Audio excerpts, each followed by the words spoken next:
What's up, party people? It's Keys Dan with RadioWhat.com, DJLittleRock.com, coming to you live and in living color from the Radio What studios. And this is my podcast, What Makes You Famous? It's an extension of the RadioWhat.com internet radio station that I've been running for quite some time. And if you need DJ services, where do you go?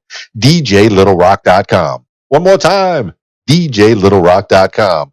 Check availability and get a free price quote, and maybe you can have me at your next event. You know I like to party with the people. Let me entertain you. Make your next thing a big one. Today on the program, Jennifer Caughron. Who's Jennifer Caughron?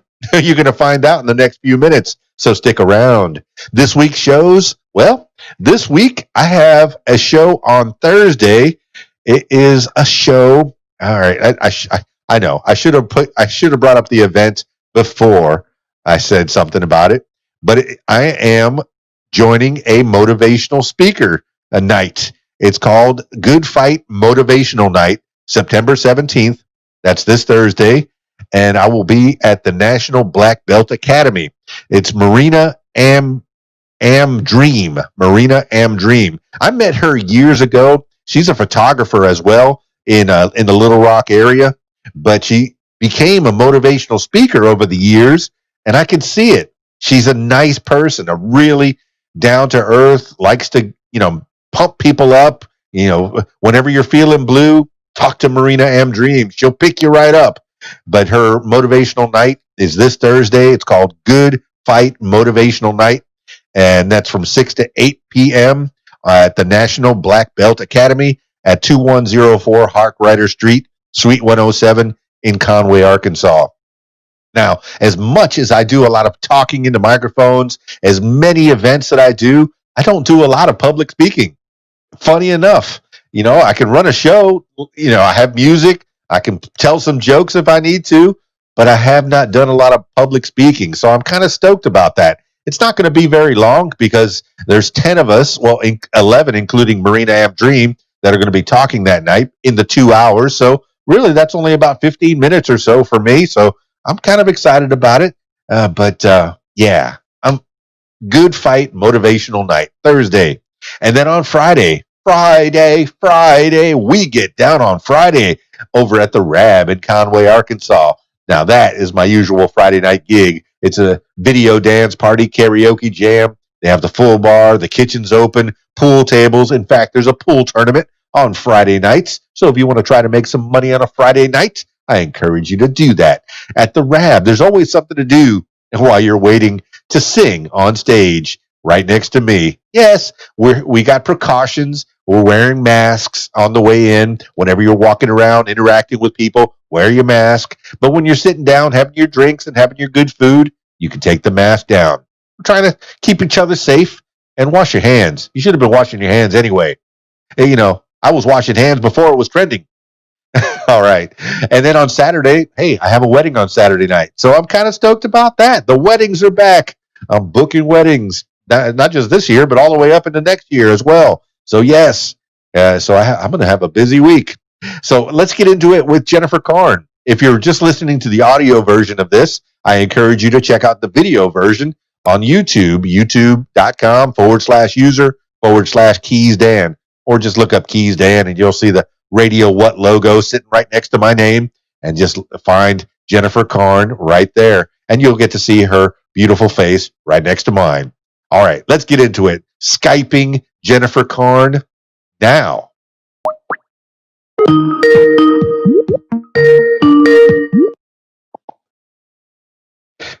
Jennifer Caughron. How are you? It's so good to be alive. I'm telling you. Well, now that I've got you here in front of me, face to face, well, virtually anyway, give the people an idea of who you are. Absolutely. Who are you? See you. You see me? What's that? I can't see you. Can you see me? Yeah, I see you. You need to turn my video on.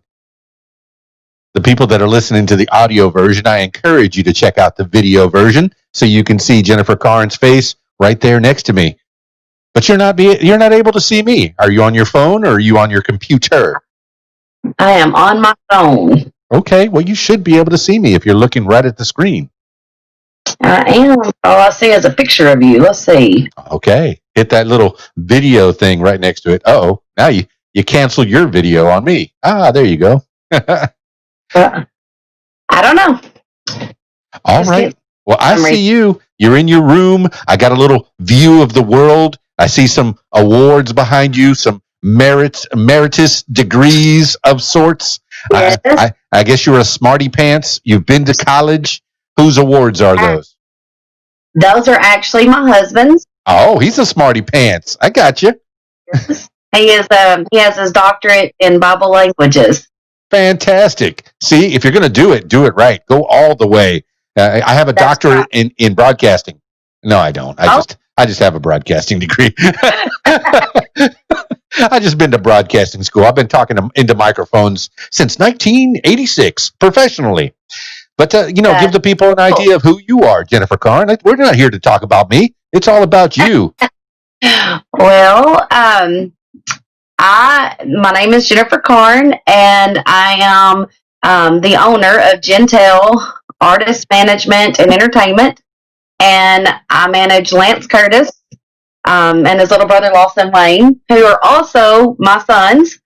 And so I've been doing that for about 4 years, helping them to grow in the music industry. And in the past, since last February, in the past year, I guess, we've had some, major stepping stones that have been just stacking up, and so the boys are growing in their country music, and Lance just signed with Kent Wells Productions, who is Dolly Parton's producer. And so we're really excited about the new music coming out. We've been talking about new music since February of last year, or of 2020. It seems like last year, but I remember 2020. It's been a year, has it not? No, I remember the meme was January. That was a great year. It was already going south, and by February, it was over.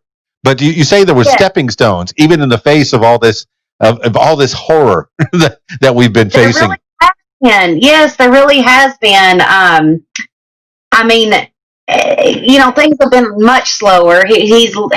Lance is, as far as his calendar and everything, his bookings, all of those kind of got either postponed or canceled, or he's missing a lot of his shows, fairs, festivals, things that we were really looking forward to doing this year. But he still has done a lot of great things, on the side that we weren't even expecting. And so he got to open up for Craig Campbell, and that was amazing. We had so much fun, and Craig's a really nice guy. Mindy, his wife, is just a great lady, and we've been dealing with Adam and with Kicking Dirt Entertainment and Crystal, and so they're super nice, super friendly people, and just he's also opened up for Johnny Lee Strickland, and got to be on some live videos for Kicking Dirt Entertainment, and one show he was on, he was actually singing with Craig Campbell and Miss Mindy, and so that was pretty cool. But there's been some things that have developed during all of this, but also been some things that we didn't get to do. So I guess it's a toss up, but you just got to keep pushing on. Well, I like stories, Jennifer Caughron. You're only giving me half the story. I guess we can go back into your life a little bit. Are you always? I guess you're somewhere in Batesville, Arkansas. Where are you at? In Batesville. I was born and raised in Jonesboro. Okay. And so my dad, when growing up, my dad was a country music artist and had his own band ever since I can remember. And then my brother started playing music with him probably about the age of, he's probably in his 20s maybe. And then whenever he had children and they grew up, he had two girls who were 10 and 11, they started playing music with Papa and their dad. And then Lance came along a few years later, and at the age of 1, got on the stage with my dad and my uncle and my nieces, and so they just kind of all grew up together. But you're building your own little family there of singers, of talent. It feels like the Osmonds, but it's the Carnes. yes, it is, and it's funny because we go out, in the world, they don't know Lance and Lawson as brothers. No, because they go by different names. Exactly. So they go by their middle names. Right. Their last name was just too hard. You couldn't get on stage and say, "Hey, look me up," and then spell it for everybody. That's correct. And so we were like, okay, well, in the beginning, Lawson is right at 4 years younger than Lance. And so, we didn't know Lawson was interested. And Lance, we knew. Lance has had a guitar in his hand since he was a year old. So, we were like, okay, well, we know Lance wants to do this. So we were just thinking, we need to brand Lance. And so we branded him as Lance Curtis because when Mama gets mad, it's Lance Curtis, did you do that? Or Lance Curtis, did you do this? So, that was already his name for me anyway. So we named him Lance Curtis for his stage name, and then Lawson came along, and we noticed him, like in the back seat of the car, we'd be traveling to gigs, and he's back there just beating on everything, and hitting my head and hitting his knees, and I'm like, oh my gosh, boy, would you please just stop it? Like, you're driving me crazy, all that racket. And then it hit me one day. I was like, he's back there drumming. And so we went to Nashville, and I don't even remember where we were, but we were in a place, and they were playing music, and there was a guy that was on a cajon. I was like, what is that? I've never seen anything like that. So they were telling me, they're like, hey, it's a cajon. You ought to, try one sometime. I was like, man, I think I've got a son that would be really good on those things. And so I asked Lawson, I was like, Lawson, would you like to, be on a cajon sometime and get one of those? You think you'd like it? He's like, oh, no, Mom, I don't want that. And Lawson was real shy. He had stage fright, didn't want to be out in front of public or anything like that. So, I didn't get it for him. Well, it was probably about a month or two later, was around Christmas, and I told my husband, I said, I think we should go ahead and get him a cajon. So we did. We got him the cajon. He ended up loving it. I don't know why my computer is making that noise. I'm so sorry. There it goes. It's probably letting you know that we're supposed to start a podcast right about now. So we started a little bit early. Go ahead. Continue. So, anyway, we got him the cajon. He opened it up, and he's like, oh, this is cool, and he starts beating on it and everything. Well, he just takes off. He is a little natural drummer, and I was like, okay, well, we've got another little kid here that is natural at this. And so he started playing with Lance like a week later after opening this thing. He goes and plays in Nashville on stage with Lance. And he had other drummers come up and was like, hey, how long you been playing the drums? And he was like, week. They're like, no, hey. He's like, yes, way. And they're like, oh my gosh, Mama, you got you a natural little drummer. And I'm like, thanks. So he did that for about, I don't know, 2 or 3 times in Nashville. We come home, and I'm like, well, if he's that good on that, maybe we should get him a practice drum set and see what he can do. So I get on Facebook, Yard Sale Online, because I'm thinking, I don't even know if he's going to be able to play them. And there was an electric drum set. And I'm like, oh, electric would be great, because I don't want to hear all that drumming, in my house. Right. So we buy this little electric set, and a week later, after he gets the electric set, we're opening up for Barrett Baber in Tuckerman. Oof. And he's playing the electric set. Amazing. And so everybody's, that is so crazy. But Barrett's bass player, I believe, came up to us afterwards, and he said, how long's your son been playing the drums? And I said, 1 week. Yep. And he goes, 1 week? And I said, yes. And he said, has he ever, had lessons? He's played them before somewhere else? I said, no, literally 1 week. And I said, he's self-taught. And he goes, oh my gosh, okay. He said, Mama, can I give you one lesson? And I said, absolutely. Yeah. So Barrett Faber's bass player gave Lawson his very first drum lesson. Amazing. Now, I've had run-ins with Barrett Baber over the years. When I was at 93.3, The Source down in Little Rock back in 2009. It was a sports station, but Wes Moore, the guy who was running the show, I was running the board for him. Wes Moore was, I guess he's still on TV, but he was doing a radio show there. And Barrett Barrett Baber call in because he had a new record that was coming out around that time. And man, he's always struck me as a very nice guy, just down to earth. And I find that with musicians, especially, I guess if you're in the same community, the musicians are always going to stick together, no matter how big they get. And Barrett Baber's had his turn at fame, his a little bit of fame as well. But it's so neat. I heard the story that you just told from the boys earlier on the podcast. Those avid listeners of the What Makes You Famous podcast will have heard that story, but I love that I'm hearing it from the momager. That is fantastic, that I'm getting another side of the story, how it came to be. And yeah, I could see that. Parents, you just got some good advice from Jennifer Caughron. If you're going to get your kid a drum set, get an electric drum set so they can put the headphones on and drum on their own. All you're going to hear is maybe a little thump, thump, thump, thump. That's right. Really light thumps. So, very, very light thumps. And today that's not the case for me. Okay. I mean, today we ended up getting him a Gretsch beginner drum set. Okay. So he had that for a couple of years, and he kept saying, "Mom, this just is not the sound I'm wanting. It's just not the sound." And he just kept complaining about it. Well, we were at Forks Drum. I guess it's just Forks Drum Store. I think there's some other name for it. But anyway, in Nashville. Okay. All right. Good. I'm glad you're giving shout outs to all the people that have helped you out along the way. Okay. Forks Drum. Put that on the walking tour.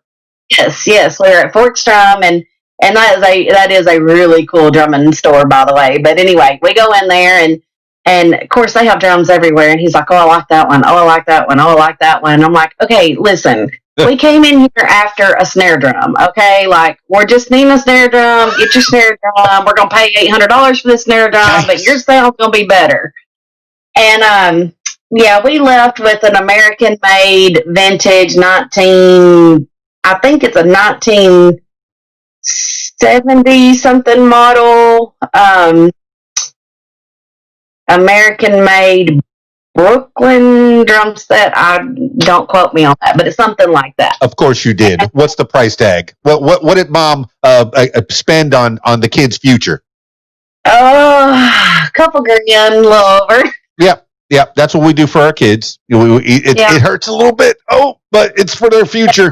Yeah, they need that. Yeah. No, well, tell me about the original electric drum set. Now, I've seen some for about $200 online and in some stores. Do you remember what the electric was? What's that? Would not recommend them. Okay, not the cheapy ones, but the more expensive ones, I imagine, have some good sound. The more expensive are gonna, and it's not really the sound; they don't hold up well. Which I didn't know that. I'm just thinking, well, it's a beginner. I didn't know if he could play or not, so we just went with the cheapest one we could find. And it, like I said, it was online. It served its purpose, but it was falling apart. I mean, he'd be playing, and it would just kind of.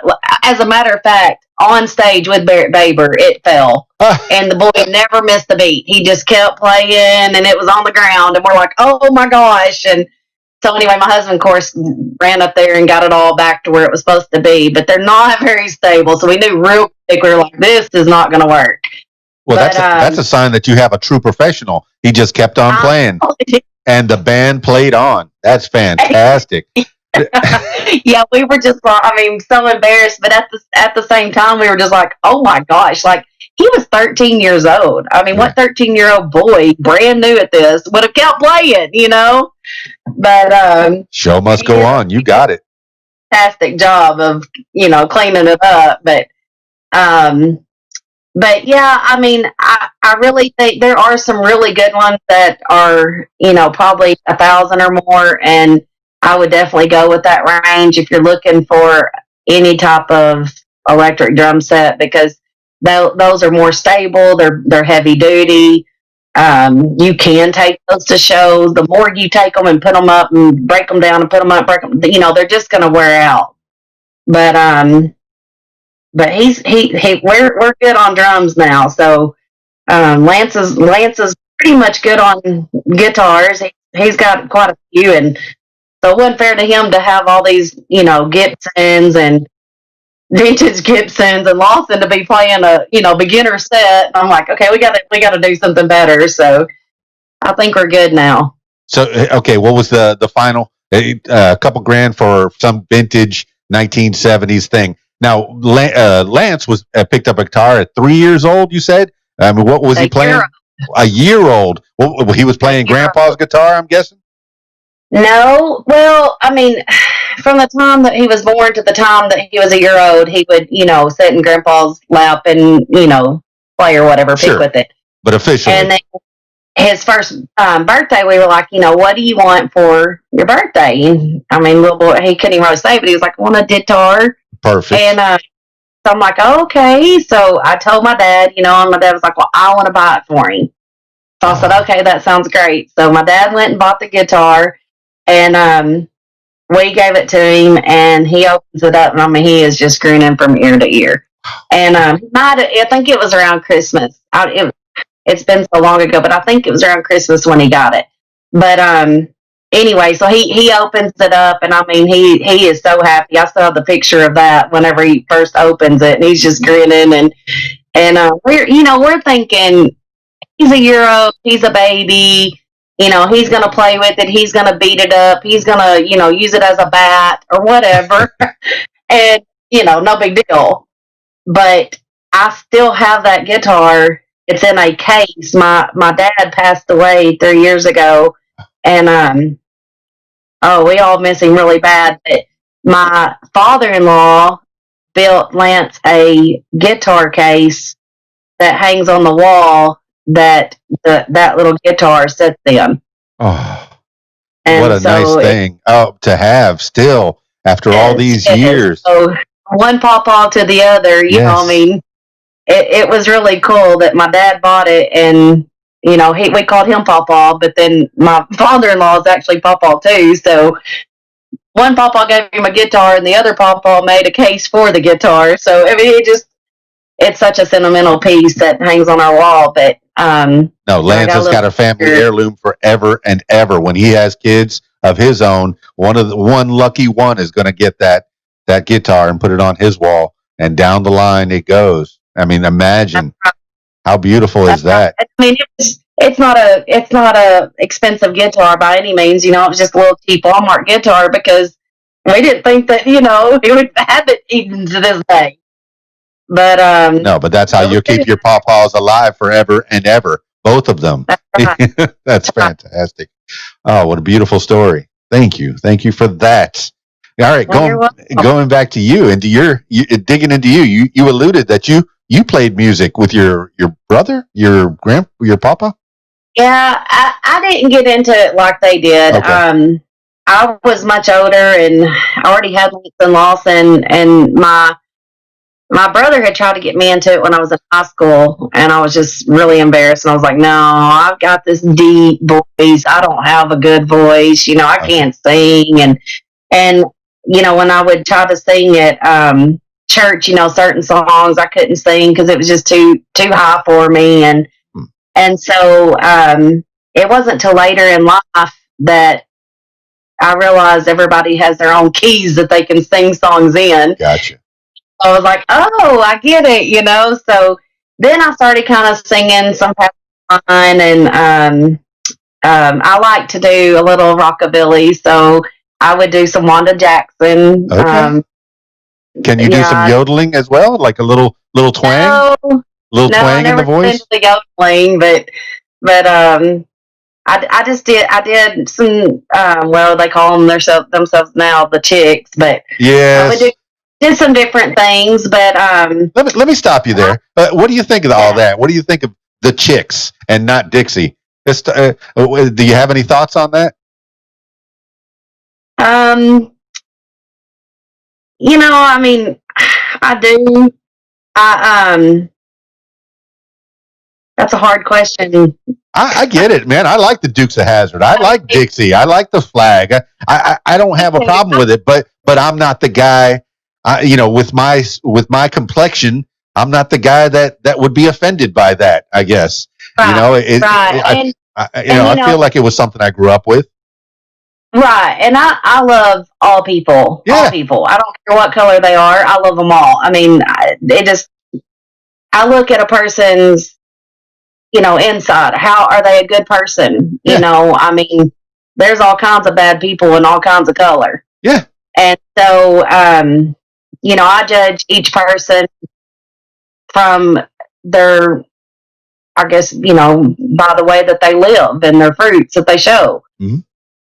And, I mean, I don't want to lose all our history, because that history. It's not something that I did. It's not something that my family even did, and it's not something that we definitely don't agree with it. Yeah. I don't feel like I ever oppressed anybody, not personally, Right. but I do realize that we have a torrid history. There's people in the past that have done some things that we're not proud of. And so don't do it again. Learn from history. Learn.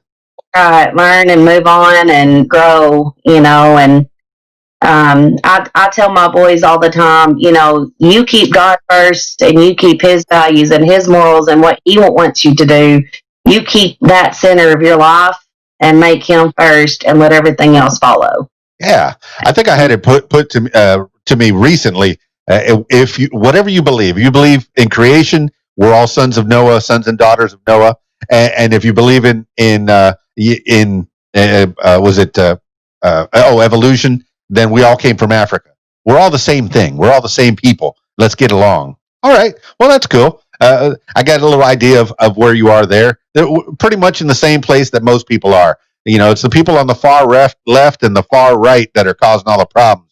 Come on down the middle, with the rest of us. Let's have a good time. The party's right here. Well, cool. All right. Well, Jennifer Caughron, moving on, man. There's so much. Your whole family is musical. How far did they go in that? And your husband, the doctor, is he playing too?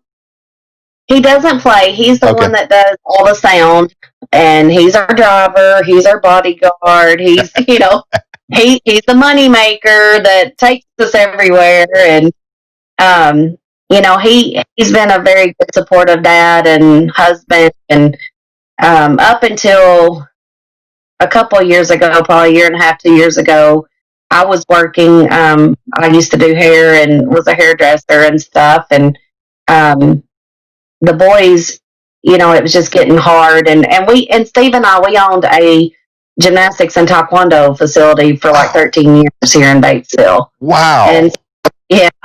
So it was called Treasure Island. And the boys, my husband's the 4th degree black belt, and the boys were first degree black belts. I got a yellow belt in many, many, many, many different styles, from Goju to Taekwondo to Hapkido to Filipino Cali to yellow belt. Cool. Never made it too far. Kickboxing, never made it that far.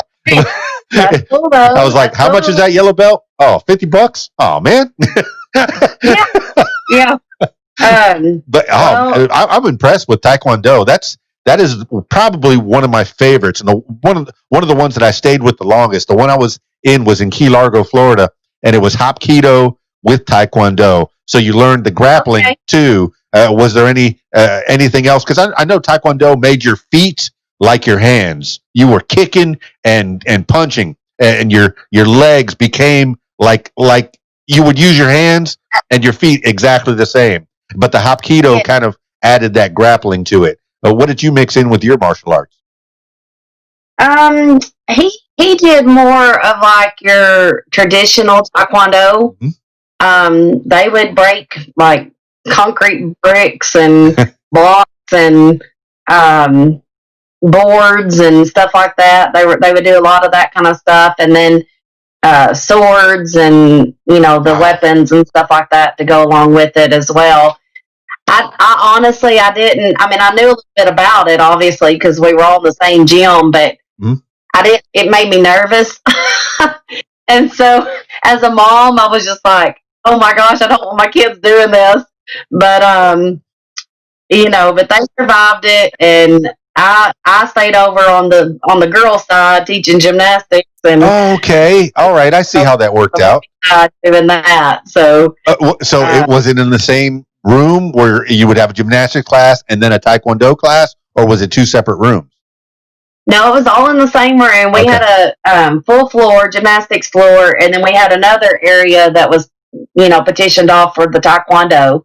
Very and good. then we had full gym for the gymnastics as well. And so the taekwondo students would come in and do taekwondo in one area, and then we would do the gymnastics in the other. And sometimes it was just a bit too small, but we made it work for 13 years and had some really cool students coming in and out, and some that I missed dearly. And they grew up in the gym, and I loved them and still do. And they're graduated and moved on. Some of them are married. And one of my gymnasts, I don't know if you know or heard of her, but her name is Emily Flood. Okay, I don't know her, but brag on it.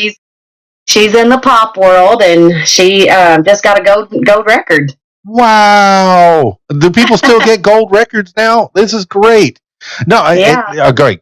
We'll talk about Emily Flood a little bit, but I remember in Taekwondo the tradition, the parts that talking about people are people and learning other people's cultures and getting along. I remember I had the Korean flag, and we would bow to the American flag, then we'd bow to the Korean flag, and then we'd count. Hana, dul, set, det, yaset, daset, ilgap, yadul. At least I can count to 10 in Korean. And I remember there was, I was a big fan of Karate Kid, and Karate Kid 3, Terry Silver used to go, hassa, hassa. And boy, did I get in trouble with my sensei, because he would say, it's key up, only key up. And oh my goodness. But yes, the following the traditions, getting people in line. And I imagine you got to see some people grow up and help them grow up, become good people by teaching them, good values on both sides. That's right. Amazing. We had a lot of fun, and the boys got to teach taekwondo. They would teach different classes, and so they had a lot of little kids that were looking up to them, and they learned how to be role models to those kids. Yeah. So okay, so continue to brag on the girl that you taught how to do. I'm guessing gymnastics or taekwondo. Which one did she? Oh, she didn't go to both sides of the room. Because you can go to both sides of the room and kick butt while you flip. And I think there was a movie with Kurt Thomas called Jim Kata, and way back when. And I remember Kurt Thomas was a gymnast, but then they said, oh, we could put him in a movie and pretend he knows some kind of martial art. And so he was a Jim Kata. That was his martial art. I don't know how I grew up on stuff. She just did gymnastics, but she grew up in Batesville, and whoops. Yay! The people on video are going to get a whole lot of fun on that one. Yeah, I don't know what happened, but she did grow up in Batesville, and she, did gymnastics with me in the beginning. She was one of my first students to come and be on my team. I had 7 girls on the first team that I had, and she was one of them. And so, I was kind of still in my learning stage with being the new gym and all that, but we had a lot of fun on that team. And she, eventually she got out of gymnastics and went into cheerleading when she got older, and she was a cheerleader for a little while, and then she got into music later on in life, and she's married now and living the dream. Well, is she still in the music business then? I need to look her up. Was it say Jennifer Flood?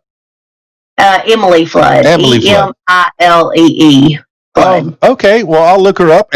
And have the boys been able to get? Have you been able to connect them with the boys and have them do a? Well, they know each other because they grew up together and stuff. But no, she's doing a total different genre than the boys, and so they don't sing together or anything like that. But don't limit yourself. Oh, no way. I can imagine that they can do a mashup, a little bit country and a little bit pop. Probably. Probably. Yeah. Yeah. Oh, that's fantastic. All right. So now you were okay. What made you want to make a gymnastics? Were you doing that in school? I did that in I started gymnastics as a little girl. I don't remember exactly how old I was, 4, 5, 6. Mm-hmm. And, did that and cheer a lot of my life. And at 15, I started coaching it in Jonesboro. And then when I moved over to Batesville, I coached it some. And then I got a full-time job coaching it. And then the gym shut down. And so I opened my own.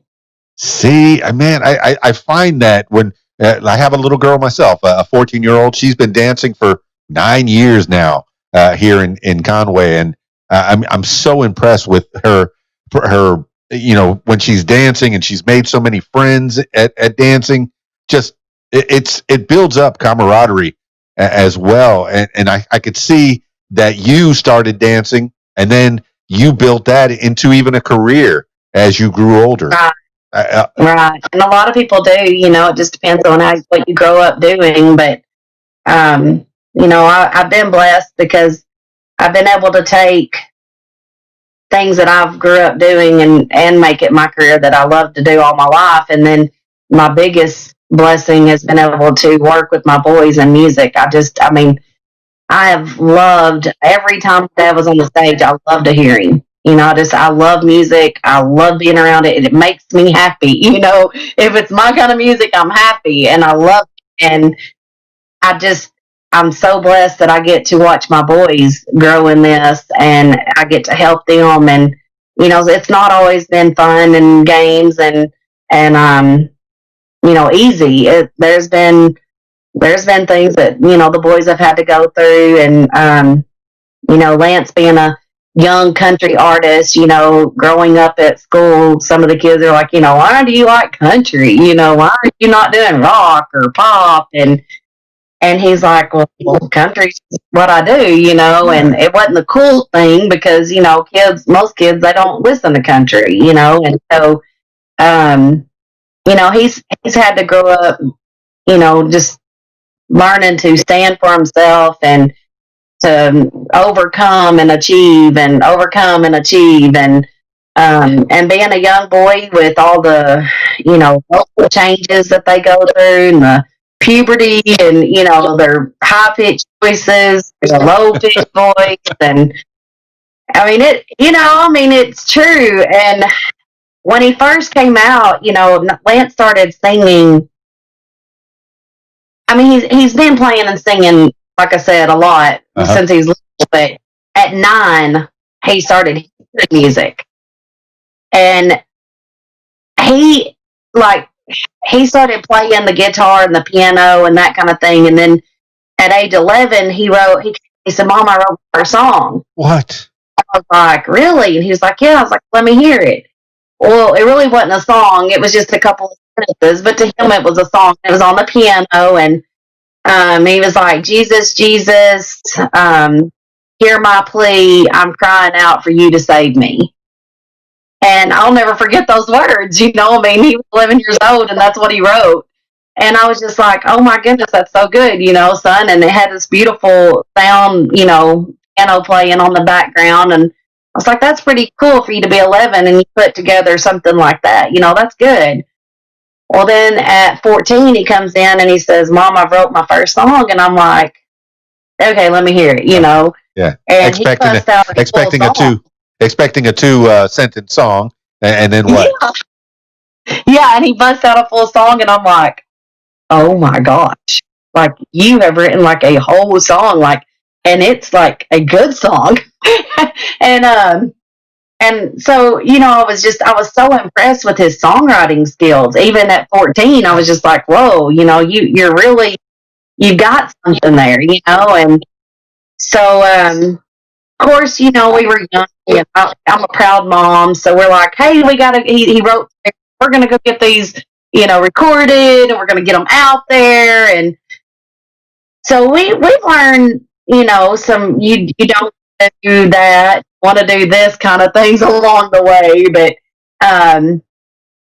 every time he's recorded, he's he's learned from it, and we've advanced, and each time he's just growing and growing. And we were blessed to work with PT Houston and Off the Road Recording a year or so ago, and almost 2 years ago, I guess. And he did Sounds Like Country for Lance, and he did an awesome job with it, and then we really, met Debbie Caughron through my dad. He was playing her down on Main Street here in Batesville. She had a facility there, and she'd have live music. And Lance played with my dad. He was 9, and she started watching him, from there. And so one day we were in Nashville, and Lance was at a co-write, and I got a phone call, and Steve and I and Lawson were at Chili's eating lunch, and I answered the phone. He's like, "Hey, Jennifer, this is Kent Wells," and I about fell out on the floor. I was like, "What?" He said, "Miss Debbie Caughron, one of your friends, called, told me I needed to check your voice out, and I'd like to have a meeting with you." And I was like, "Okay." And he said, "When we in Nashville?" And I said, "Well, we're actually in Nashville." And he said, "Well, can you do it today at 3?" And I look at the time, and it's 1:00. I'm like, "Yeah, absolutely." So we went to Skyway Studios and met with him at 3. We left there, I think, around 4:30 or 5. And he was really impressed with Lance and his writing skills, his guitar, just his things, everything. He was like, he said, "Lance, I really think you could be a tender in country music, and I'd love to work with you." Wow. So we did 5 songs. We did he ended up signing a 5-song contract with him. And after the 5 songs were done, Kent came up and said, "We want to do 5 more." Oh. And 4 more, 5 more. And I was like, "What?" And I said, "Well, how much is that going to cost?" And he goes, "Yeah, we'll talk about that." And I'm like, "Okay." And so we've actually done 4 or 5, or we're in the process of doing 4 or 5 more, and it's been a true blessing. And Kent has helped us out a lot with these songs, and helping Lance, produce them, and helping him phrase things, and teaching him some new techniques that some of the stars have. And he told Lance, he said, "You're no longer competing against just your independent artist. You're competing against Luke Bryan and Luke Combs." And I was like, "Okay, Kent, this is crazy." And he said, "But you're here, you're with us, you're with the big dogs. You're recording at Dark Horse Studio. This is where they record." And so, can you hear me? Yeah, and where is that located at? The Dark Horse Studio? Hey, can you hear me? Yes. Yeah, Dark Horse, it's in Franklin. It's right outside of Nashville. It's like, I don't know, 20, 25 minutes from Nashville. And it is the most gorgeous place. It's like it almost looks like a country, it's like what would you call it? It's like a barn, but it looks like a castle. If that makes any sense whatsoever. No, a country version of a castle, like maybe. Okay, I can imagine a wooden version of that. That's I'm seeing it in my mind now. You put the image right in my mind. I appreciate that. Yeah, it's very country, but it's got the points, and it's very castle-y looking, and something you would see in a fairy tale, Well, is that what it made you feel like when you went in there to record? That's beautiful. Yeah, it's really neat. And the they're really down to earth people, and everybody we have met, all the famous people we have met, they're just people. And you want to give them the respect of not hounding them, and hey, but at the same time, you do say hi to them, they're like, "Hey, how are you?" They're just people, and you have to just treat them as people. Well, yeah, I guess I learned that over the years on the radio when I was working in Miami. I beat up with these artists, and to fanboy out, it was I'd have to go in another room sometimes and compose myself, if especially music I've been playing of theirs for 15, 20 years, and then I finally get to meet them and interview them on the radio right there in front of me. So I can imagine that feeling of meeting a sort of a hero, somebody you've been listening to their music, appreciating the way that they do things, and now you get to talk to them and you get to learn from them and you get to play next to them. What a feeling is that? What kind of? It's so cool. It really is. I mean, Steve, Lance, and Lawson, all of us, we all went to. I don't give out information like that. No, you don't have to this place. Yeah, you went to a place to protect the artist, but sure. We went to this place, and when we walked in, I opened the door, and I was like, "Holy crap!"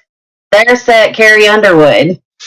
Yeah, and I'm like, really, Carrie Underwood? Like, I mean, I wasn't expecting it at all because, I mean, it was not at a recording studio. We just went to a location and just a business. And so I'm like, oh, wow. Well, my husband walks right by her and looks at her and she's like, hey. And he's like, hey, and keeps going. And he's playing it cool. That's the doctor. Well, he didn't realize who she was. That's even better. Like, I'm just gonna go to the bathroom. I mean, we had been driving, and he was like, "Yeah, I gotta get to the bathroom." But so when he come out, and I was telling the boys, I was like, "There's Carrie Underwood," and they're like, "Where?" And I'm like, "Right there with her boy," and they're like, "Oh my gosh!" And so we go outside, and she comes out, and my youngest Lawson, he opens the door for her, and she looks at him like, "What a gentleman." And beautiful. And I'm like, oh my gosh, I'm just sitting there and I'm wanting to talk to her so bad, but I'm just like, I guess she's the only one that I have met that I've just been kind of like, I don't know that I can talk to her. You fangirled out on that one. Yeah, I just didn't want her to think I was some kind of weird stalker or something, and I probably would have said, Jesus, take the wheel. Yeah. Yeah. So my husband comes out, and I was like, Carrie Underwood just walked by. And he was like, what? And I was like, the girl you walked by. And he's like, that was Carrie Underwood? And I was like, yeah. And of course, she was 9 months pregnant at the time, too. They had just had the CMA Awards, and she was on TV, and with Brad Paisley. And so, she's about ready to pop. And this was on a Thursday afternoon, I believe. And so my husband's like, you got to go talk to her. And I'm like, okay, all right. So I walk around the corner, and then I'm even more of a creeper, That's what I'm thinking. I'm like, I'm just a creeper. And so I walk around the corner, and I'm like, hey, Carrie, like, okay, we know who you are, just I have to say hi to you. And she's like, oh, hey, and she's super sweet. We ended up sitting outside talking for like 45 minutes. Yeah. And I mean, just so down to earth and so nice. And she ended up having her baby like 3 or 4 days later. And but what was so weird, we left, which of course I said, Carrie, I mean, what kind of mom or manager would I be if I don't ask for a picture? And she just laughed. She's like, sure. Well, she takes a picture with the boys. Right. Oh, she had on her workout clothes. And I'm just trying to be, I'm thinking of a mom. She wasn't dressed for pictures, obviously. I mean, she'd been working out. She's with her kid. She's just trying to have her day. And so I was trying to be nice. And I thought, well, I'm going to take a picture from, like chest up, because I don't want to take a full body picture when she's obviously not dressed and ready for a picture. And so I just kind of took a face picture of the boys and her. Well, of course, Lance, he posed, he's like, oh my goodness, guess who I just got to meet? Carrie Underwood, and he posts this picture. He talks about how beautiful she is inside and out, and what a great person she was, how nice she was. Well, within seconds, his phone starts blowing up. I mean, just zig, zig, zig, zig, zig, zig, zig, zig, zig, zig. And I'm like, what is going on? And he's like, oh my gosh, Mama, all of these are her fans wanting to know where she's at. Where did I meet her? Is she still pregnant? And I mean, I can't even tell you how many fans were texting Lance and are messaging him. And I Right. was like, oh no, what have we done? What have we done? And I mean, I just had no idea. Well, come to find out, it ended up in the Inquisitor, the Nashville Scene magazine, the I can't even remember all of them. There was like 3 or 4 pop culture. There was some big magazines that his picture and what he had written about her had ended up in. You know, what's funny is I heard the story from the boys, but I'm hearing the more of the picture from you, Jennifer. It's so good. There's little nuances that I just didn't hear from them. I didn't know about the magazines. I didn't know about all the media, the social media, that explosion that happened because of this. And it was. I mean, it was a complete explosion. I mean, I felt so horrible at the time because I was just like, what Right. have I done? I did not mean to stir up anything for her. Right. I mean, I really had no idea. And we had tagged other stars, and not to, downgrade them any at all, but none of that ever happened. Right. And so we didn't know, and so when we tagged her, it was like, oh, it just went unbelievable. But what we didn't also know, she had not taken a picture with anybody and released it for 6 weeks before that. Right. She's pregnant. It's a very special time in a woman's life. My goodness. Not just because your body's going through changes, but you're trying to protect a little tiny baby that's growing in your body. So yes, of course she didn't want anybody to know where she was and what she was doing from hour to hour. And that is that crazy fan. So yeah. So yeah, she we were like, we didn't know any of that, and that's why it really exploded, because they had not seen her since the CMT or CMA awards, and nobody knew if she had the baby, if she was still pregnant, nothing.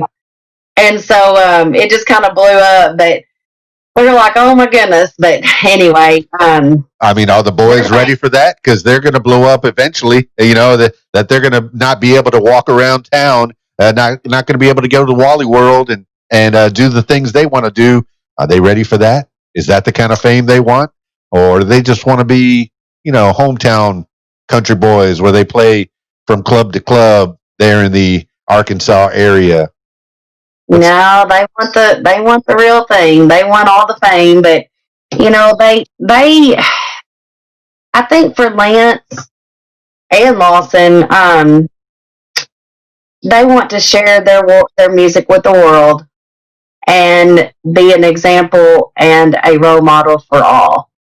And so, Lance, when he writes, he tries to keep it a clean song. He likes to write upbeat, and he does sentimental type songs as well, but he tries to keep them clean, and he doesn't cuss in them. And I mean, he's still young. I mean, he's 19, but he doesn't want to do those things, and he'll tell you, I'm not doing that. And so I think God will bless him, and he wants to meet every one of his fans. He's always the last one out of the concerts. He wants to shake everybody's hand, hug them, give them the autograph, do the whole shebang, and pictures. And he just has a good spirit about him, and he reminds me. I saw Garth Brooks in concert years ago, back in '96 probably, and '95, something like that. And Garth, he stayed around and talked to every single person that wanted to talk to him, and was just friendly with all, and with everybody, and put on a really good show. And he's running all over the stage. And Lance kind of reminds me of Garth, to be honest. I mean, he's energetic and he's friendly, and he loves fans, And so and we're building. That's been the hardest thing for us is building fans. Building a fan base and people that will actually like a picture or like a video and share it. Not just scroll by and look at it and go, oh, that's good, and keep going. Because what people don't understand with the music industry, it's so important to have the fans to interact. And so to hit that like button, if nothing else, just it takes 2 seconds, hit the like button. Yeah, I'm living proof of that. And give it a share, give it a like. That's what we do as we grow up and grow older. We figure out we got to keep helping people.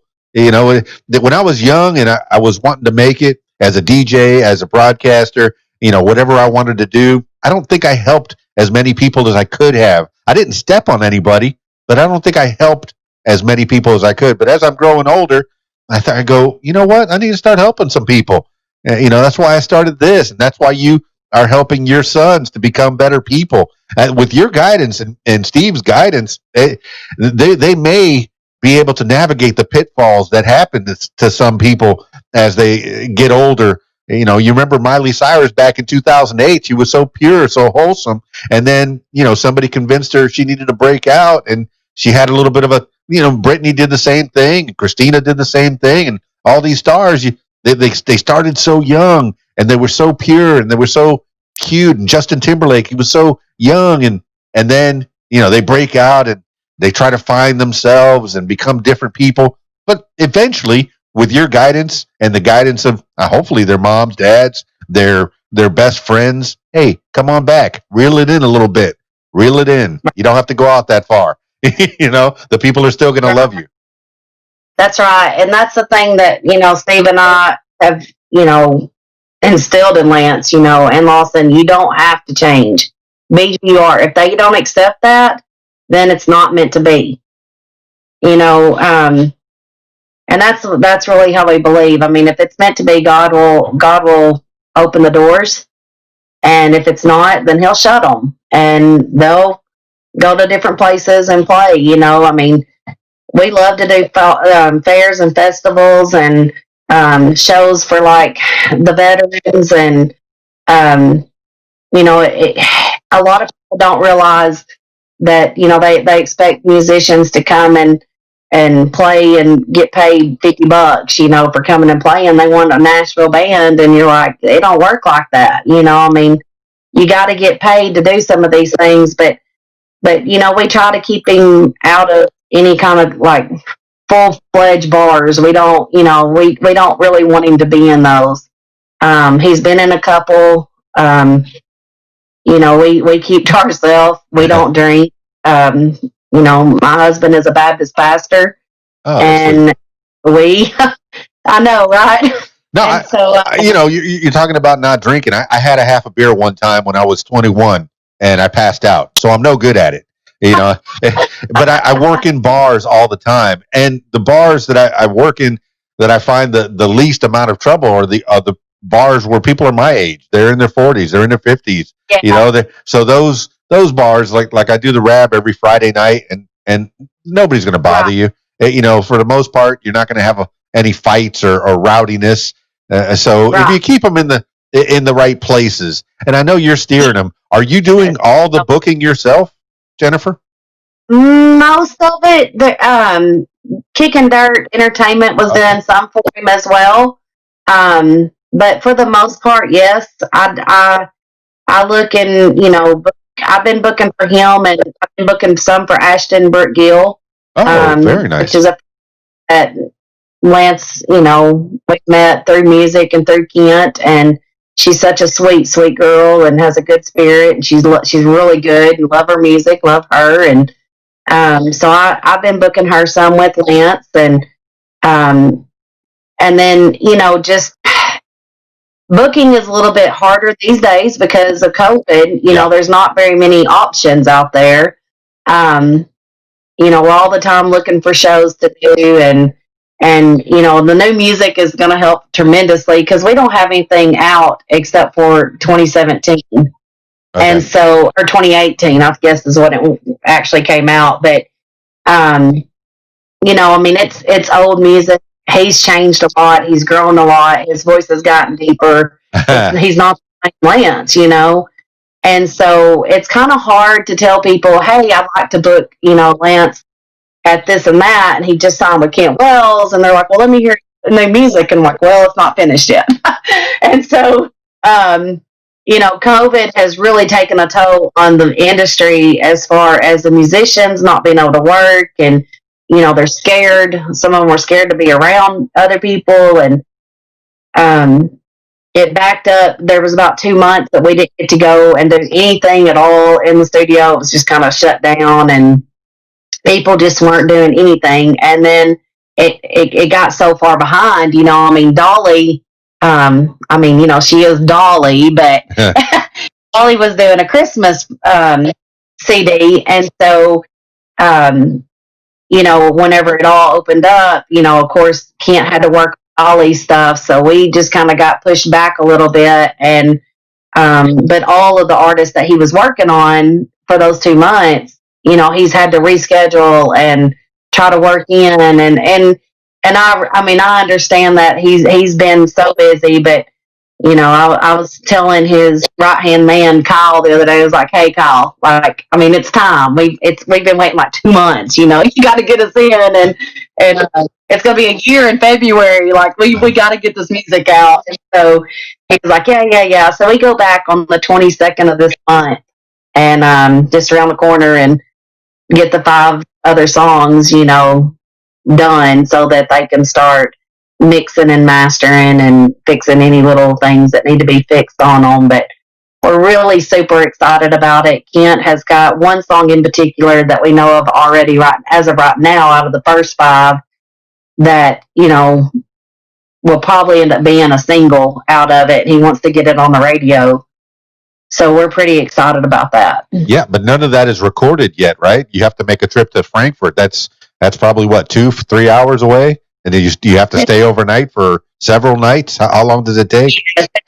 It's 5 hours away, and you know, I mean, the first 5 are already recorded and done. I mean, like, they're not completed as far as mixed and mastered, right? But they're already done vocally, and the music's there and all that. But they were waiting to get the other 5 before they mix and master, so that whenever they do mix and master, all of them have the same sound, so that the volume's not up louder than the other one, and that kind of thing.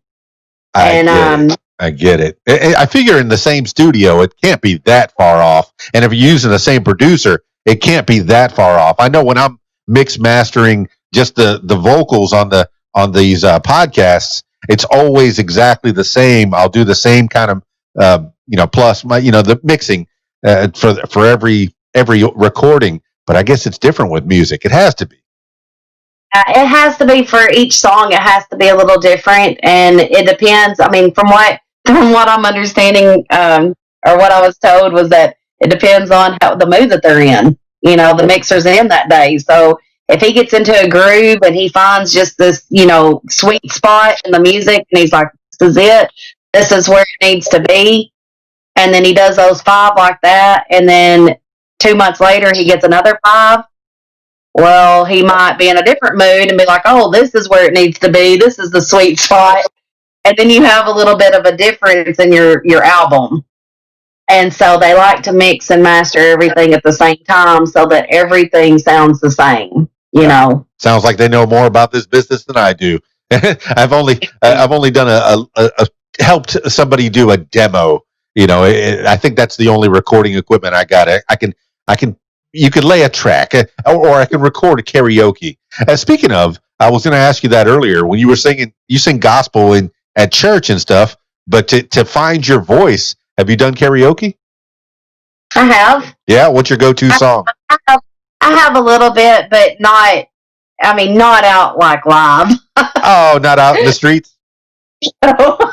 Oh, I need to get you to one of my karaoke shows. You're only a mere hour away from me. On Friday nights, you could be there. I know. I just, yeah, I don't know about that.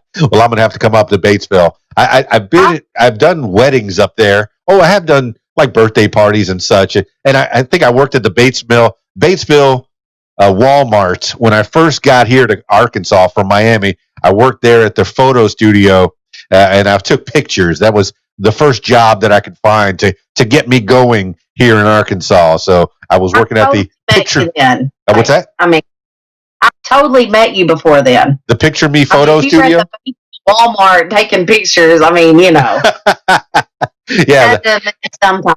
Well, I don't think the Picture Me photo studio is there anymore. It used to be a part of Sears, and I guess everybody went under. Sadly. But that was I'm very thankful for that job. It got me through until I can get back on my DJing and radio and karaoke and all that other kind of stuff that I'm doing, all the different things that I put my fingers into. So besides music, and being the momager of this fantastic duo, what else are you doing? You're not doing gymnastics anymore? You're not doing taekwondo? Did you ever do taekwondo with the husband? Did he ever teach you how to kick to the face? What's that? No, I never would do it with him. I was too big of a chicken. I didn't want to break boards with my hands, so Oh, you don't have to break boards, but my goodness, with your gymnastics, one of the things that taekwondo. I remember I was in my early 20s when I was taking it down in Key Largo, and I was trying to do the Jean-Claude Van Damme split, and my sensei would go behind me and push my butt down, and I would go, oh. I remember the sounds that came out of my oh, and he would push me down a little further and a little further and a little further, and I almost got the Van Damme split. I was probably 3 inches off the ground doing the Van Damme split, but no, I never got it. But I figured with your gymnastics, you could probably kick a little booty out there. Is he still practicing taekwondo at all? No, not really. We let it go back in December of 2017, I believe. It was just getting too much with traveling and trying. Like, we needed to be in Nashville with Lance, and the parents wanted us to be at Treasure Island, and I understand that, but we couldn't be both places, and we didn't want to, miss out on our kids' stuff either. And so we ended up just selling the place and moving on, and we missed it, but it was the right thing for our family to do. And then I quit doing hair because of the same reason. I couldn't be at the salon when the customers needed me to be there. And so I ended up just staying home and managing them and doing the wifely chores and stuff like that. And then I do all of Lance's merch. Okay. And so I do his t-shirts, his hats, guitar picks. I actually cut them, make them, all that. I do his mask. I've been making masks for him now. Who would have thought? But any kind of merch items that I can make, I make them for him, and I do all the logo, his website. I've created all of that stuff. I've just kind of had to teach myself over the years, how to do this stuff and make it look professional, and keep him looking as professional as I can. And people would say, I remember like some of my family, they'd be like, why are you like Lance Curtis, the country music artist from Batesville, Arkansas, like you're portraying him like he's already a superstar. Yeah. And I'm like, yeah, but if you don't, he don't grow. He has to grow. And then whenever he signed, they were all like, wow, look at you, look what you accomplished. And it's been challenging, but it's been so rewarding at the same time. And,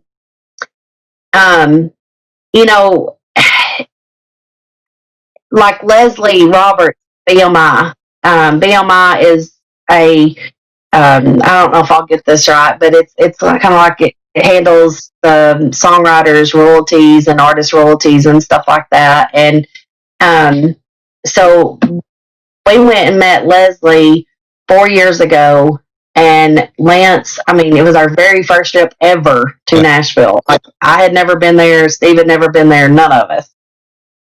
My dad had passed away a week before this, and Lance was supposed to go to the American Idol tryouts. like 3 days after my dad passed away, or after his funeral. I can't remember, but and I mean, I knew Daddy would be like, you take him, take him.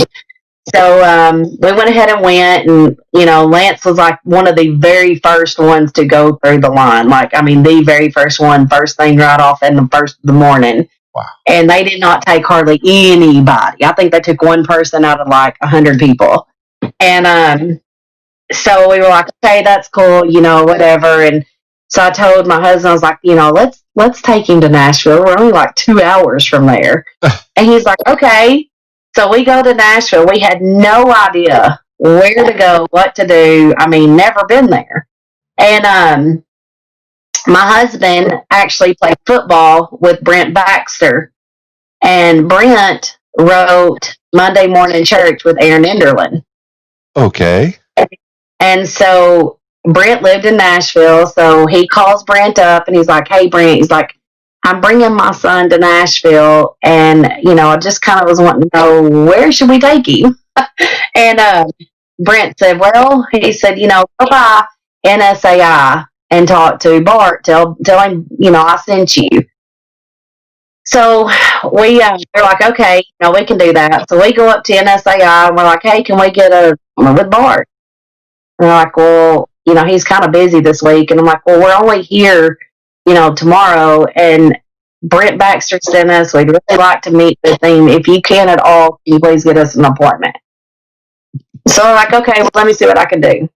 So we leave and we get a call later and they're like, hey, can you come in tomorrow at such time? And I'm like, yes. So in the meantime, we had all this time to kill. So we just got down on Music Row and just started walking and going in from just one location after another. So it didn't matter. Sony, RCA, Universal, Warner, we were just walking in and we couldn't give them music. We knew that because that's soliciting. Right. So what we did, we just kind of walked in. We were like, hey, just wanted to kind of the place. My son is into country music and, he's wanting to look into doing this for his career. And, what y'all recommend for us to do? What would be something good for us to do while we're here? And we just listened to leads. They would give us a lead. We'd follow it. They would tell us to go a certain place. We would go. Everything that they told us to do, we did. Well, I'm looking for the gems. What did they tell you to do? What you got leads to go where? Where did you go? Well, help the next generation. It was just like like NSAI. We got a lot of that. Go to NSAI. Go to NSAI. So NSAI is a songwriting association, okay. And they help the songwriters. We didn't really know what it was, but we had a lot of people to say you need to go to NSAI. Well, the reason why they said go to NSAI is because NSAI would hear these songs, and if they were good songs, then they could get the songs to Warner Brothers or these big record labels. And so I was like, oh, okay, so when we went to meet with Bart, heard Lance. We went up, we had like 15-minute meeting, and he listened to some of Lance's stuff. He was like, oh my gosh, like he's really good. And he's like, for his age, he's writing above his years. Cool. And so we were like, thanks, and he'd only written like 10 songs at this time. So he told him, he said, I want to see you the next time you come. You go home, I want you to write. And I want you the next time you come. So we're like, okay. So we leave. We go over. Another one was they said go see BMI or ASCAP or CSAC or any of these places can get us music too. So we go to BMI and they had a walk-in thing that day, and just went in and said, hey, look, I've got a kid who is into country music. We were told to come by. He's writing songs, and they were like, okay. And I said, is there anyone here that we could talk to? And they were like, yeah, we'll hook you up with Leslie Roberts. So we go into this office with Leslie, and on her walls, there's like Taylor Swift, a lot of Taylor Swift stuff on her walls. and it's Taylor saying thank you to her for all of her help and all this, and I'm just sitting there going, oh my gosh, this is crazy. Yeah. And she says, so she said, how many songs have you written? And he goes, about 10. And she said, well, okay, well, let me hear one. And he's like, okay. Well, she literally scoots back from her seat and turns her chair completely around so her back. Right. And she sits there and listens. And she gets done. She goes, you got another one? He said, yes, ma'am. He ended up singing like 3. Whoa. Turned around and she said, so this is what I want to tell you. Normally, I tell people, go home, write 100 songs, throw them all away. When you write your 101, come back and see me.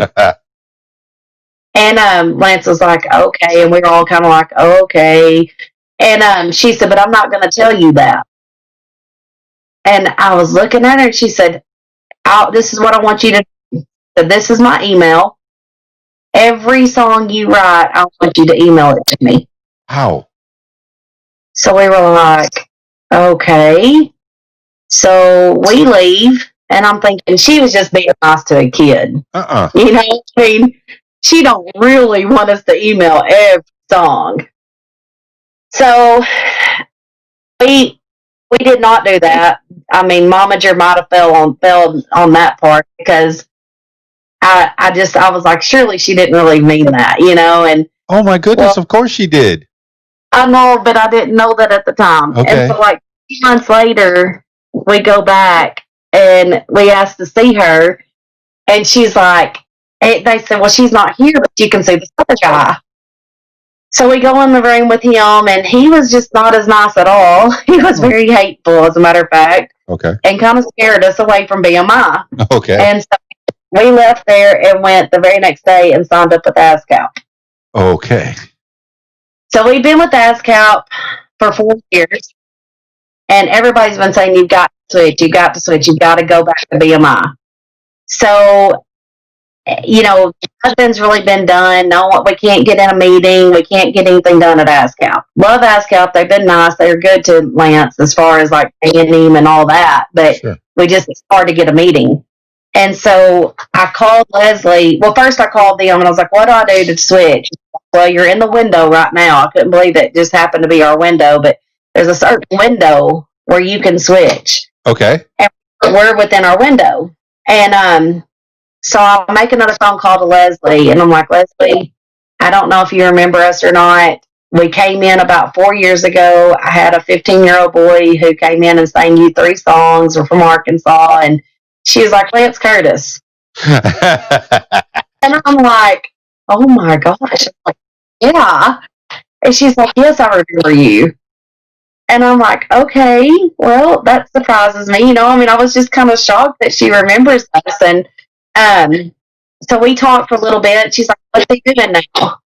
And I said, well, I mean, he's writing with, like, I said, first of all, I said, well, he's just signed with Kent Wells. And she's like, oh my gosh, really? And I'm like, yes. And she said, okay. She said, is he still writing? I said, yes.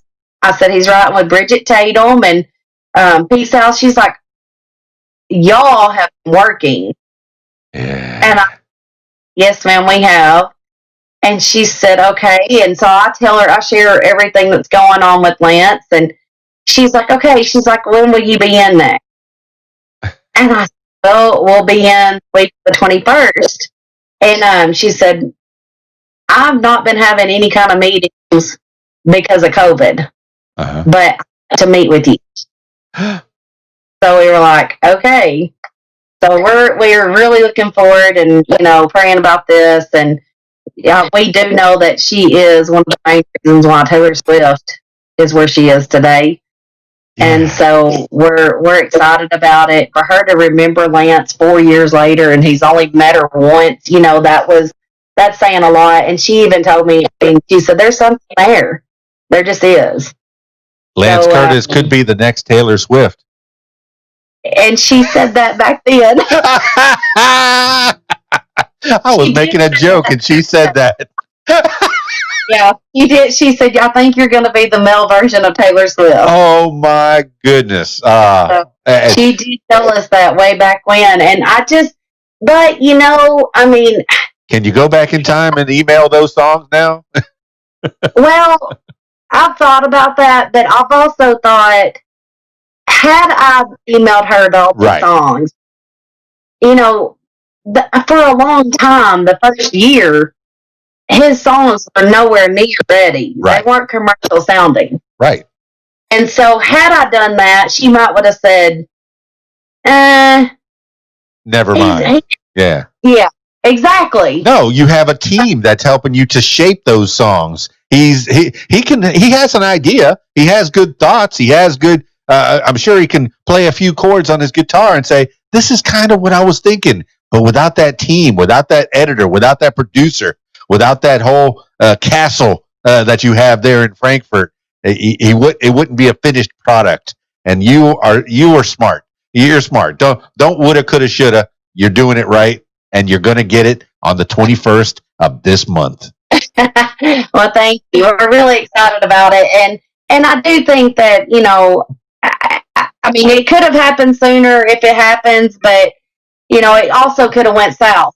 So I think God just laid it out the way He wanted it to be, and He's brought us back together, and we're looking forward to seeing her again and letting her hear, the new Lance and the new song he's writing. And he wrote one.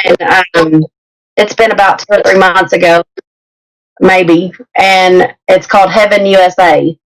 And Kent, he had already done the 5 songs that we were going to do with Kent, and then um, we went into the studio, and he was like, "Kent, I've written another one." Kent said, "Okay," and he said, "Well, who would you write it with?" And he said, "I wrote it by myself." And he was like, "Oh, okay." He's like, "Well, let me hear it." So Lance sang it for him, and he said, "Lance, that is going on your next album." He said, "That is an excellent song, son." And so he actually told him, he's like, "That's one of your best ones." So Lance has a real talent in writing, and a lot of the songs that we're going back to do, he has written or co-written with all of these people. And so I mean, it's he and Lance hears music, so he hears things that some songwriters, they just write the poems, or they write, but they can't really hear the music. They can't play music. And then some can play and hear, but Lance hears all music, and so it's all instrument. And he can hear certain things, and he'll say, "I think this needs to be like this or that." And I'm like, "Oh my gosh, yes, that just made the song even better." So he just has a gift when it comes to writing. Oh, that sounds. He's got a good team. You have a good talent, a good base. He can almost do it all by himself. But I'm glad you have that team to finesse everything, to finalize. Right.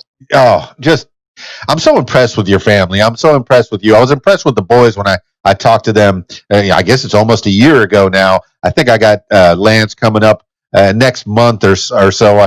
I'm going to squeeze him in and talk to him a little bit about what's going on these days. But I know you've taken him and he's done like stuff for the veterans and things. Him and his bro. I guess they're calling themselves the Lance Curtis Band. I guess they. Will they switch names in 5 years? No.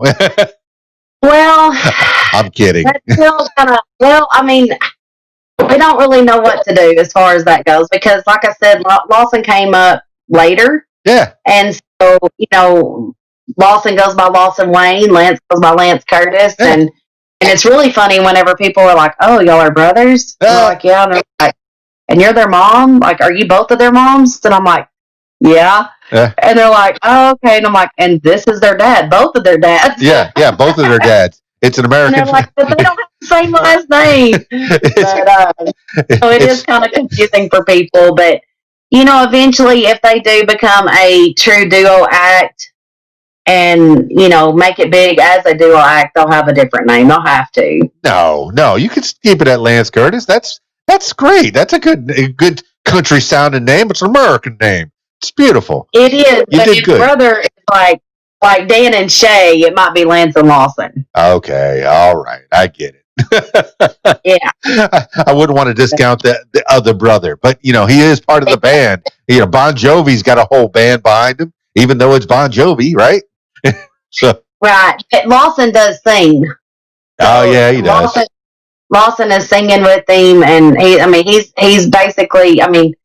If Lawson starts singing his own songs and doing some of the lead, and they trade off on lead parts, then it will be a true duo. And at that time, then it needs to be more like Lance and Lawson. Oh, if Lawson's his drummer and backup vocalist, then it'll stay as Lance Curtis. No, we can do a Montgomery Gentry and have them there you go. put them together. That's beautiful. Man, I'm glad that things are going well. It's nice to catch up with you, Jennifer Caughron. I knew I didn't get to talk to you the first time. Maybe a little bit. I got to connect with you, but this is good. I've gotten an idea of who you are. Now, do you want to help to promote other bands? Because I know you're working with Ashton, and I started following her and listening to her music, and I'm sharing her stuff as well. And I'd love to talk to her on the podcast as well and find out, what makes her tick. But is that where you want your music enterprise to go, helping out others as well? Yes. I've learned so much, growing boys in there, and it's expensive. This line of work is expensive, and I need to work, but it's got to be something that I can do while I'm also managing Lance. And so this kind of works out good, doing merch for other bands and booking for other people, and managing certain. I've kind of dealt with some managing parts, I guess you could say, but I've never been paid to be a manager.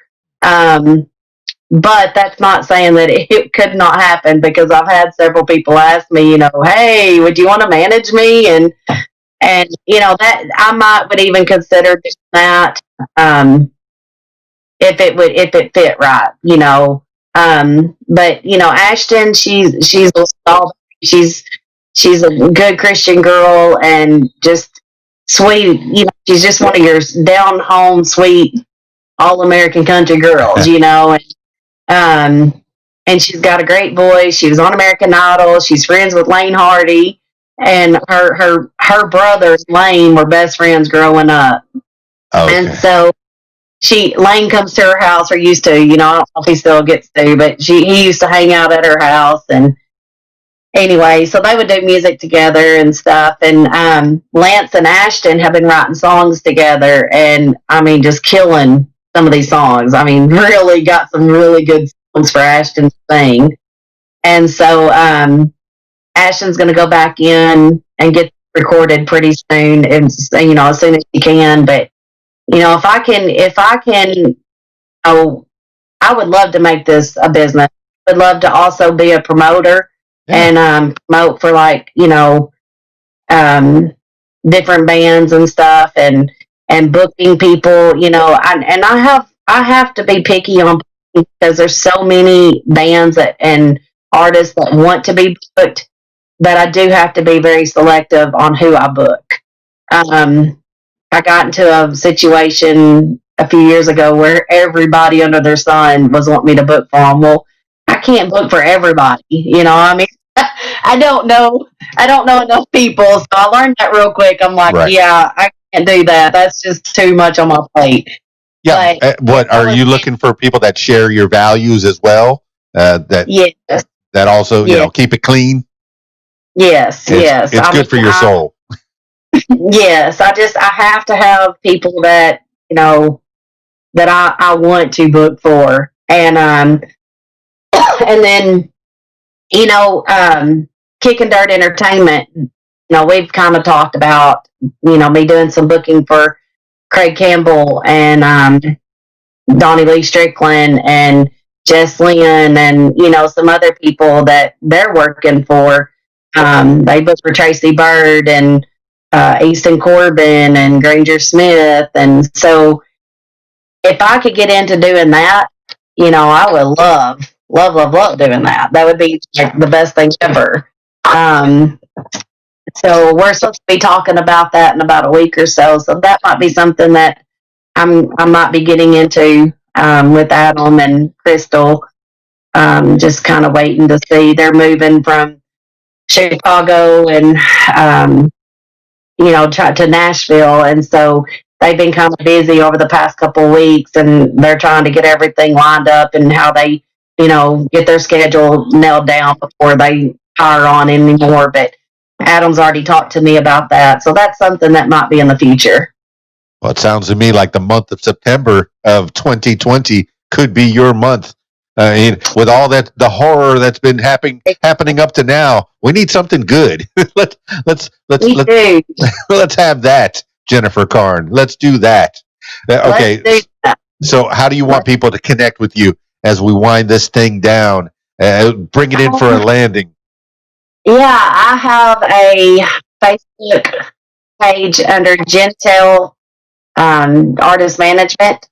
And you can also always reach me at any of Lance Curtis pages on Facebook or Instagram, or his website at lancecurtis.com, lancecurtismusic.com, I'm sorry. But, if you need to reach me, you can reach me through him or on Jentele. Well, spell Jentele for the Facebook. What's the facebook.com /? Yeah, it's JENE. Wait a minute, JENTELE.com. Jentele, JENTELE. JENTELE. Yes. Okay, I couldn't find it that way, but I will find it, and I'll put it in the show notes. Make sure people know. I could see all you need is the desire to and the time to put into it. And if you have the desire, you can make it into a job. People need to be promoted. I remember when I was working with an agent. Now I'm a one-man show. I'll book my own shows. I'll promote my own shows. But when I was working with an agent down in South Florida, it was so much better to have somebody on my side, on my team, so I could focus on the music itself. When you have a good team, so Jentele Productions, I guess, what would you call it? What is it? Jentele. Well, on Facebook, I've been trying to change the name to Jentele Entertainment. Okay. But it's not letting me change it. So unless it changed it, it's not letting me. You know how that kind of is quirky. But so it's either Jentele Artist Management or Jentele Entertainment. Oh, you know how I found it? Through Ashton, Brooke, Gill Music. There you go. There it is, right there. Ashton, Brooke. No, it's good. See, and that's what it is. It's team. It's connections. We can't do it all on our own. And you know what's funny is I'm thinking about this Thursday. I'm doing a motivational speaking engagement. I've never done one of those before, but I was asked to do it. And my talk is going to be on people helping people. You can't do it all on your own. When I was younger, I thought I could do it all by myself. I don't need anybody. But now I know that even back then, people were helping me along the way. And you've helped those boys and quite a few other people become who they are. So without you, they wouldn't be as far as they are. I blame you, and I blame Steve, and I blame the people in the wooden castle in Frankfurt. What's the name of that place again? It's Dark Horse and Franklin. Franklin. No, not Frankfurt. Yeah. I mean, you've given us a little idea of who you are and how you came to be and what you could do for the people, that are coming up, that need that extra push to get them to the next level. I suggest that they contact you, Jennifer Caughron. I suggest it. So hopefully you get lots and lots of phone calls and lots of sliding into the DMs. Business only. Yes, and I would love that. And if obviously, I've learned a lot taking Lance from Batesville, Arkansas to Nashville, and so is my husband, and he helps me 100%. And if someone's needing help and wanting to move on to the next level, I would love to help them. Well, it sounds like the team's got a good team. The team is a good team. Well, all right. If there's no other avenues you want to explore, any other avenues you want to talk about? No, I think we're good. All right. I usually finish these things.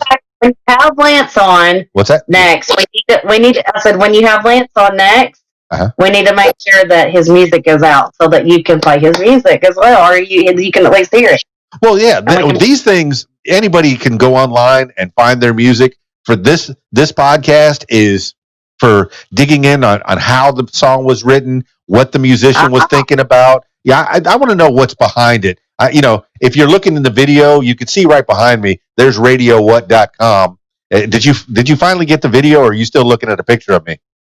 I'm still looking at a picture of you. All right, don't worry. I'll send you the video as soon as I upload it to the YouTube, and there'll be radiowhat.com will be right behind me, and you'll see, oh, okay, that's where he plays all the music. Not just the new music, but all the classics. Whatever I like, that's what I put on that radio. And I like Lance Curtis music.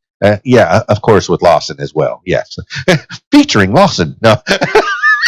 Exactly, right? All right. Well, I usually finish these things off with last words for the people. So Jennifer Caughron, it could be, words to live by, something you've thought of that has helped you through your life, somebody told you long ago, or just whatever pops into your head. Jennifer Caughron, last words for the people. Live for God. Always put him first, and everything will fall into place. Well, there you have it, party people. Jennifer Caughron. That girl is going places, and she's going to take you with her. If you need some help in your music business, if you're trying to get off the ground, you're a musician, talk to Jennifer Caughron and, find out. If you don't know about Lance Curtis Band, I encourage you to find out about it right now, as those kids are good. Those kids are good, I tell you. That's country music at its finest, and they've been around the block even at their young age. I mean, I think they're barely 18, maybe 15, 18. I don't know how young Lawson is. 15, 16. My goodness, they're young and they're out there and they're making that good music, and they have a good team behind them. And one of those team members is Jennifer Caughron, and of course their dad, Steve Caughron. He's the one that's huffing all the music equipment. He's the roadie, setting up the sound, making sure it all sounds right. That story she said about the drum kit falling apart on Lawson, and then him just playing on. Yeah, that's the kind of story. That's the kind of showmanship they have. Is the show must go on. The band plays on, and they've instilled those values in them from a young age. Here he is, 13 years old. His drum kit falls apart, and he still plays. Good on you, Lawson. And Curtis. Yeah, you're the goods. You're the goods. Yeah, it's just fantastic. I know I'm messing up names and stuff, but don't worry about it. I love you guys. Thank you so much, Jennifer Caughron, for being on the show. What makes you famous? Now, if you would like to tell your story, I encourage you to give me a call, 501-470-6386, or email info@radiowhat.com. That's it for me. It's Keys Dan, radiowhat.com, DJLittleRock.com. Peace. I'm out of here.